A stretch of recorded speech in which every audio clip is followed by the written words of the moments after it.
Welcome to the Folktale Project. This is Dan Schulz. Today we have our first Chinese fairy tale, or folktale of the week. And this one comes from the Chinese fairy book. And I tried, more than a few times, to figure out why it was titled as it is. And really I can't. But this is a really fun tale if you're a younger brother.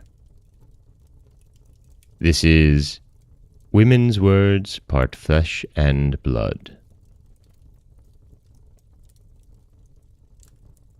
Once upon a time, there were two brothers who lived in the same house, and the big brother listened to his wife's words, and because of them, fell out with the little one. Summer had begun, and the time for sowing the high-growing millet had come. The little brother had no grain, and asked the big one to loan him some, and the big one ordered his wife to give it to him. But she took the grain, put it in a large pot, and cooked it until it was done. Then she gave it to the little fellow. He knew nothing about it, and went and sowed his field with it. Yet since the grain had been cooked, it did not sprout. Only a single grain of seed had not been cooked, so only a single sprout shot up. The little brother was hard-working and industrious by nature, and hence he watered and hoed the sprout all day long. And the sprout grew mightily, like a tree, and an ear of millet sprang up out of it like a canopy, large enough to shade half an acre of ground. In the fall, the ear was ripe. The little brother took his axe and chopped it down, but no sooner had the ear fallen to the ground than an enormous rock came rushing down, took the ear in his beak, and flew away. The little brother ran after him as far as the shore of the sea. Then the bird turned and spoke to him like a human being, as follows. "You should not seek to harm me. What is this one ear worth to you? East of the sea is the Isle of Gold and Silver. I will carry you across. There you may take whatever you want and become very rich." The little brother was satisfied, and climbed on the bird's back, and the latter told him to close his eyes. So he only heard the air whistling past his ears as though he were driving through a strong wind, and beneath him the roar and surge of flood and waves. Suddenly, the bird settled on a rock. "Here we are," he said. Then the little brother opened his eyes and looked about him, and on all sides he saw nothing but the radiance and shimmer of all sorts of white and yellow objects. He took about a dozen of the little things and hid them in his breast. "Have you enough?" asked the rock. "Yes, I have enough," he replied. "That is well," answered the bird. "Moderation protects one from harm." Then he once more took him up and carried him back again. When the little brother reached home, he bought himself a good piece of ground in the course of time, and became quite well-to-do. But his brother was jealous of him, and said to him harshly, "Where did you manage to steal the money?" So the little one told him the whole truth of the matter. Then the big brother went home and took counsel with his wife. "Nothing easier," said his wife. "I will just cook grain again and keep back one seedling so that it is not done.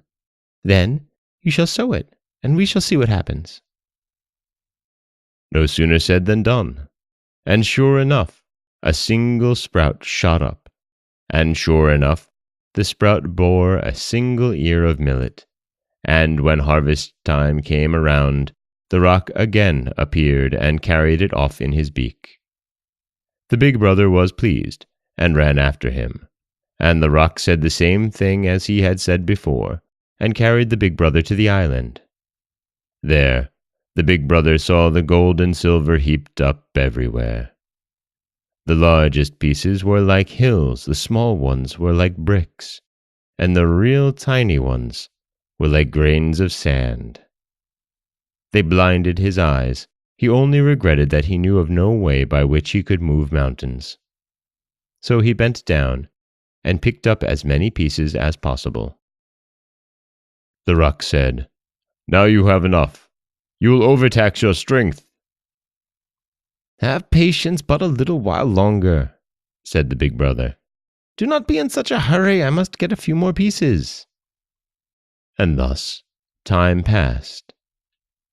The rock again urged him to make haste. "The sun will appear in a moment," said he, "and the sun is so hot it burns human beings up." "Wait just a little while longer," said the big brother. But that very moment, a red disk broke through the clouds with tremendous power. The rock flew into the sea, stretched out both wings, and beat the water with them in order to escape the heat. But the big brother was shriveled up by the sun. And that is the Chinese folktale of Women's Words Part Flesh and Blood from the Chinese fairy book. And really, I don't see much in here of the women's words parting flesh and blood.